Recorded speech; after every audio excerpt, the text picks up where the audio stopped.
If you're leading an organization made up of similar units, we know two things about you. First, we know that you have pockets of great performers, extraordinary teams, groups, units, where customers are delighted, employees are engaged, and the results are extraordinary. The other thing we know about you is that you have variability of performance across those units. This is true whether you're a high-performing organization or whether you're a struggling one. It's not that struggling organizations don't have pockets of great performers. They absolutely do. And high-performing organizations also suffer from variability of performance across units. What separates high-performing organizations from lesser ones is the degree of variability. Put simply, high-performing organizations are righter and tighter. It's hard to overstate the impact of even a modest movement in the middle. Do the math. Take the average performance of the middle 60% and move it just a quarter of the way towards the average performance of the top 20%. You'll be surprised, even shocked at the numbers. Okay, so what does it take to move the middle? First, know that anything you do to improve performance will always fall into one of two categories. The first is called stroke of the pen, and it's just what you would think. It's anything that can be accomplished with the stroke of a pen.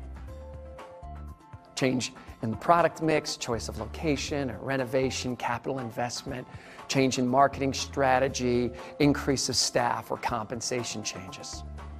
Now, we're not necessarily saying that these are as easy as a stroke of the pen, right? They're going to require planning, consensus building, guts, and brains. But if you have the authority and the money, they are going to happen. The second category is behavioral change. These are the strategies or the improvement efforts that won't happen until people's behavior changes, or worse, their habits. It's going to take a lot more than the stroke of a pen to significantly improve your customer engagement, or adopt a consultative sales approach, or significantly reduce cost overruns, to improve your arrival experience, increase upsells, or reduce your out-of-stocks. These objectives are never fully accomplished with the stroke of a pen. You can't just write a memo and make these happen, and it's going to require more than your people's compliance to be successful. It's going to require their commitment.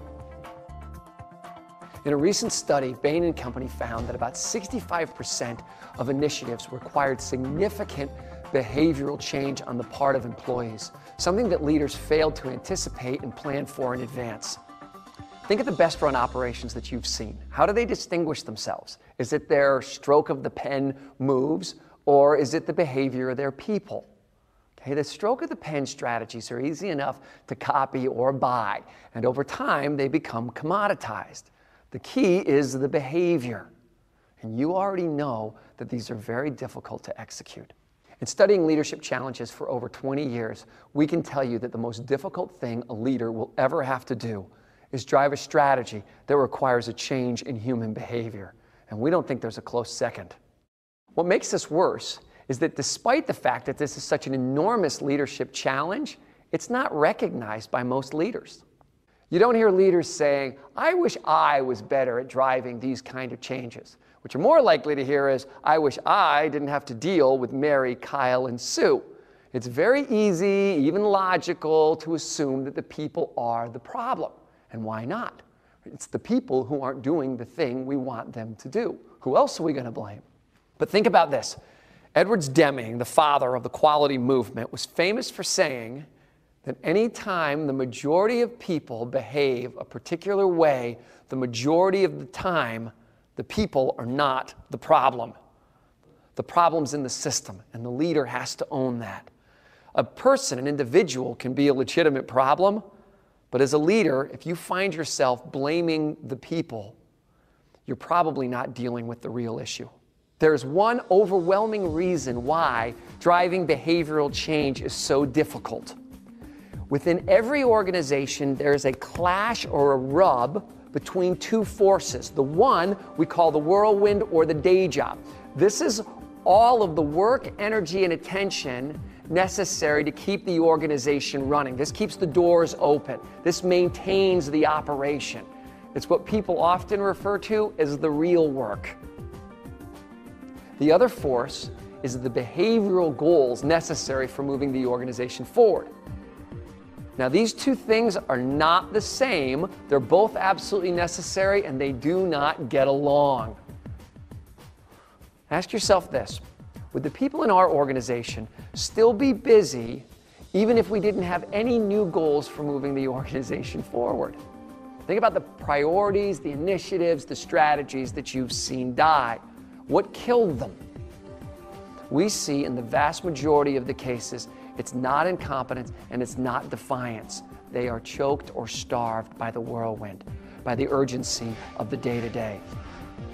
It's not that people are lazy, and it's not that people are stupid. They are busy. The primary characteristic of the whirlwind is urgency. It will act on you. The goals for moving the organization forward are important, but they will never have the same degree of immediacy and urgency as the whirlwind has. You have to act on them. When urgency and importance clash, urgency wins. Here's the bottom line. The trick with executing on a goal that requires a change in human behavior is not simply executing on the goal. It's executing on the goal in the face of a 100-mile-an-hour whirlwind. The 4 disciplines exist solely for the purpose of helping an organization execute on its goals in the midst of the whirlwind. The marquee last year, after 1 year of Covey and being involved in this, really was the most successful year that we ever had. We had the highest guest satisfaction scores we ever had. We had the best ESS scores we ever had. We had the best sales we ever had, and we had the highest profit dollars that we ever had. If you walk into the maternal infant unit now, everyone looks up and says, good morning, good afternoon. They are very concerned with making sure everybody feels that they are there to serve. As of October 30th, our score was 99th percentile. We started with our first group in June. Our inpatient satisfaction at that time was kind of, hovering around the 20th percentile. And in October, we had the highest inpatient satisfaction we have ever had. We use the 4 disciplines of execution in 159 county offices responsible for child welfare. We were able to decrease repeat cases of child maltreatment by over 60% over the whole state of Georgia. The good news is there are rules for doing this. The bad news is there are rules for doing this. The 4 disciplines of execution are those rules. They're straightforward, they're easy to understand and to talk about, but they're deceptively tricky to apply. As one of our clients puts it, they say easy, but do hard. They're counterintuitive. You will agree with them, but in the moment and under pressure, they won't feel at all natural. But make no mistake, these disciplines work, and they work every time. They move the middle by solving a leader's greatest challenge, executing on a behavioral goal in the midst of the whirlwind.